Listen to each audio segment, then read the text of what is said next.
এটা হচ্ছে নিশান এক্সটেল 2015 মডেল। আসসালামু আলাইকুম, আমি মোহাম্মদ ওমর ফারুক ফ্রম বিডিলক সেন্টার। তো আজকে আমরা একটা গাড়ির কাজে আসলাম। এই গাড়ির সমস্যা হচ্ছে চাবিতে রিমোটে ব্যাটারি না থাকলে এখানে পুশ করলে গাড়িটা স্টার্ট হইতো না।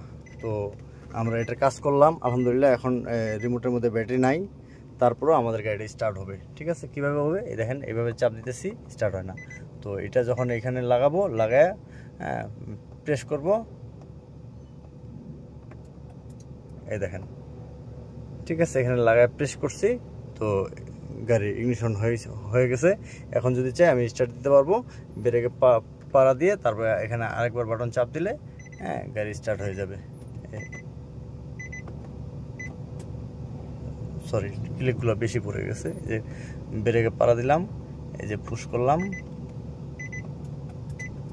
গাড়ি স্টার্ট। জি আলহামদুলিল্লাহ। তো এখন হচ্ছে এটা গাড়িতে লিগা স্টার্ট হয়ে গেছে।